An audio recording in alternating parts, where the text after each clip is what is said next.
What is up, guys? RGT85 here, and today on the channel we're doing a bit of a follow-up video. Now, you might remember about 3 months ago I picked up an Arcade1UP Street Fighter 2 arcade cabinet. I really enjoy Street Fighter 2 Champion Edition and all the subsequent versions that were on here, so I was definitely very interested in this cabinet. I bought it at the full price of $300. I assembled it and then I reviewed it. Make sure you guys go check out that review on the channel as well. But I was definitely pretty impressed with it. It really suited what I wanted it to do. It suited my needs as far as being, you know, a miniature arcade style cabinet. But one of the things that people hit me up about a lot in the comments section and just in general is, would I do an update video, a follow-up video, you know, down the road to see if the quality remained, see if I was still satisfied with it. And that's pretty much what we're doing today. I've had this for 3 months now. I've done some basic modifications to it as well that I feel improve the system. So I want to show you guys those and sort of explain how to do those if you're interested in that, and then just talk about my experiences with this system. So sit back, relax, make sure you subscribe to the channel, and let's talk about whether the Arcade1UP Street Fighter 2 arcade cabinet is still worth it 3 months later. Hey, RGT85. Hey, Sean. Oh my God, it's Stevie Richards!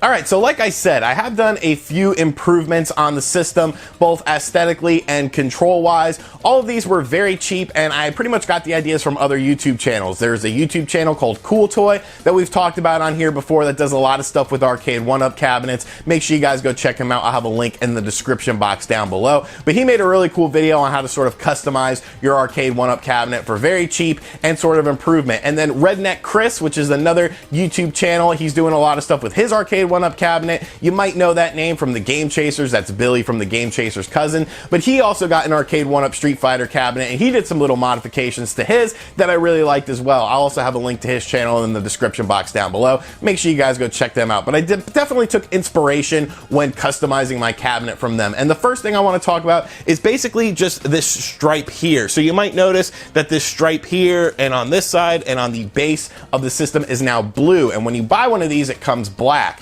And I really liked, Cool Toy showed a video on how to do this, you know, what to buy and whatnot, and I really liked how it just sort of made the system pop. It seems like a lot of people in the Arcade1UP community use like red on their Street Fighter cabinets, but I don't know, I thought the blue looked a little bit cooler. And basically all you do is you take some 1/2-inch tape that you could purchase off of Amazon that's colored. There's a bunch of different colors that you can get, but you pretty much just want to get the 1/2 inch because that's what the size of this is, and you just literally put it right on. Like you take a strip and then you just put it on. I haven't done the base of the cabinet yet. Some people do the whole cabinet, they do the base of it as well. I don't know if I'm going to do that or not. I do have a lot of tape left over, but I thought this looked really sharp, and I'll have some close-up shots going on as well so you guys can see it. But it definitely makes the system sort of pop, and the blue is like pretty much the same as the addition on the marquee of the system. So I really like that. I thought it sort of brought a little bit of flair to the system and made it look a little bit cooler. Another thing I did was change out the sticks on the Arcade1UP cabinet. Now, the ones that you come with are these little ball top things. They get the job done. You pretty much just screw them off and on. But I wanted something a little bit better, and Cool Toy actually showed off something that I thought looked really cool. There's a lot of companies, third-party companies, that are doing Arcade1UP related stuff, whether you're talking about graphics or simple improvements on the system itself, and this was definitely one of them. So I got some different toppers for the arcade sticks. These were like 10 bucks on eBay, and they work really well. They screw right on. You basically just screw the little ball top off, and then you put these on, and it's really a world of difference, I feel. You definitely have a bit more control. It's definitely a bit easier to pull off the moves that you're wanting to pull off, and I definitely noticed an improvement on that. And like I said, this is a $10 modification, so it's kind of a no-brainer in my opinion. Like, why wouldn't you do this? You just screw it off, you screw these on, you're done. It takes 5 seconds, and there's definitely a world of improvement. So I definitely recommend you guys do that if you have an Arcade1UP Street Fighter cabinet, because you definitely get a bit more better control, I feel, with the system. And the final modification that I've done on my Arcade1UP is a lighting system, because, you know, it looks cool, but at night it's kind of like a little bit boring. Like, I wish there was a bit more flair to it. The marquee does not light up, although there are companies that are making marquees that light up, but I really wanted just some additional lights for it. You know, something to make it stand out, something that wasn't too intrusive. So I went with some basic LED strips, and it really makes a world of difference. I'm really impressed with just how much it just sort of pops. And, you know, this was was another, I think, $10 addition. Initially, I did buy some lights that were battery operated because I thought that would be a little bit cooler, but the battery unfortunately just dies out very quickly. But this is super easy to do. It really is another plug and play sort of thing. Like I said, it's 10 bucks. It's USB powered. So really just get a USB extender cable to sort of, you know, give yourself more room so that you can plug it into the wall. But I really like how these lights turn out. It comes with a remote where you can do all sorts of different things with it, you know, change up the colors of the lights. But I really like this sort of light that I have now that just sort of shifts different colors. I think it looks really cool. You basically just plug it in and you plug it into the wall, and there's a lot of room in the back of the Arcade1UP cabinet to sort of house things like this, so it's definitely very easy. It attaches right to the underbelly of the unit itself, so there is some 3M tape on there to keep it on there, and it works really well. I really like how this sort of gives it an additional bit of flair. It definitely makes the system stand out a bit more. It's definitely something very, very cool, and like I said, this is just a $10 thing. It takes literally minutes to set up. I'll show you guys some of the, you know, the setup of it and whatnot, but it's definitely something that's very simple, but it looks really good. This is something that Redneck Chris did, and I really liked how this came out. You know, shout outs to Redneck Chris for thinking of this because I think it adds a lot to the system. So I'm definitely very happy with the basic modifications I have done with the system. I do have one of the overlay protectors coming in. The initial batches of these systems did have problems with the overlay of it, you know, basically fading. Like I said, if you see one on display at Walmart, there's a lot of them that are just completely faded. So it was something that I kept in mind. Arcade1UP did say that they were going to do something, basically give you an overlay protector for the initial batch, and that the ones in subsequent versions that would release would be using something different so that it wouldn't fade. But I've just been trying to keep my hands clean, keep the top of the system clean, and thankfully, mine has not faded. I definitely don't play it nearly as much as I did initially. You know, I probably play for like 2 hours a week now, but I definitely haven't had any fading, but that's just because I've been consciously thinking about that. I did go on Arcade1UP's website to order one of the protective overlays. They do send them to you for free, but that's definitely one of the downsides of these systems, is that I feel like they didn't anticipate so many people contacting them and so many people trying to do things with this, because their customer service is a bit lacking. It definitely has improved, don't get me wrong, because there were definitely some horror stories initially with this system,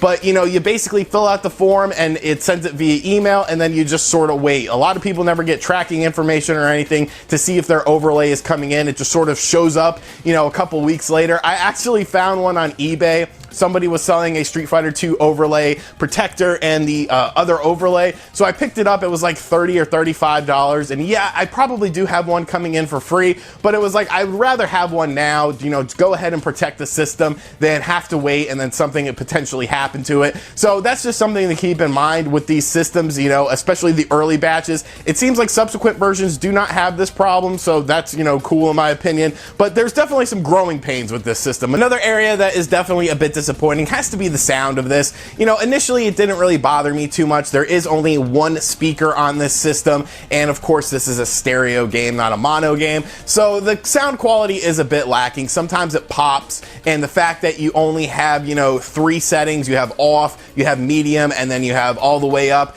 I do wish there was more volume settings. I hope in upcoming versions of these systems that they maybe include some more volume settings on here, because audio is very important with these arcade experiences, you know, the music, the sound effects and all that. But, you know, that's definitely an area for improvement. There have been people that have done some crazy modifications, you know, putting their own speakers in here. I saw one guy on the Arcade1UP fan page on Facebook who put like 2 speakers on the top of his, and it's just like, you guys are nuts. There's so many people doing creative things with these systems. I've seen WWF superstars full arcade conversions of these, and it's just amazing to see what people are doing with this base unit. But as far as I'm concerned, I want to keep everything pretty stock. You know, some people are putting in Raspberry Pis and stuff to make like an ultimate arcade thing, and like, that's super cool in my opinion, but I bought this with the intention of keeping it stock. I wanted this for Street Fighter, and for a Street Fighter experience, I'm still pleased with it. You know, I like the little modifications I've done. I spent like $30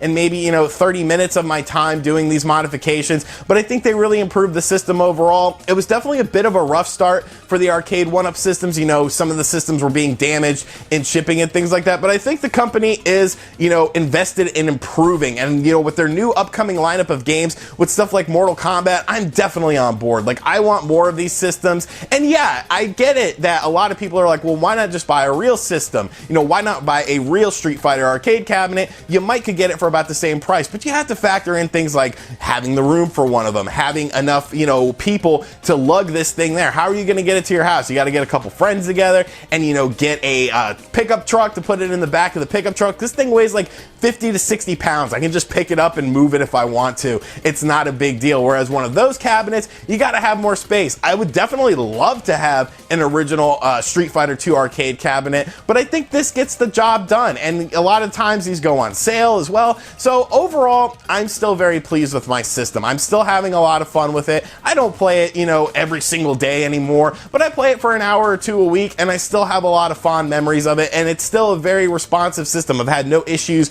with the graphics of the system or the, you know, anything else besides just a little popping of the audio now and then. But I definitely think that Arcade1UP is going in a right direction. Like I said, their customer service is improving, it looks like. So I'm still pleased with my system. I'm still having a lot of fun with it, and I'm curious to see, you know, what other third-party companies are going to do with these systems, because like I said, there's a lot of companies doing like full arcade graphics and marquee, light up marquees and stuff like that. So it's a really fun time. It's a really fun system, and I still recommend it. So let me know in the comments section down below if you have picked up one of these systems and what your experiences have been, because I know the experiences are going to vary from person to person. Some people, like I said, unfortunately had some problems with their system. So let me know in the comments section down below, and as always, thank you for checking out this video. Like I said, big shout outs to Cool Toy and Redneck Chris for the customization ideas. Like I said, you can get these items off of Amazon and eBay for like 10 bucks. Very cheap stuff. I don't have any Amazon affiliate links because, I don't know, I guess I'm just lazy. So just go on Amazon, search half-inch colored tape, search for the toppers on eBay, and search for the lights on Amazon. You'll see them. They're very easy to do. They're all pretty much the same, and they all get the job done. Thank you for checking out this video. If you're new to the channel, make sure you subscribe and turn on notifications. And as always, I will catch you guys on the next video. Later.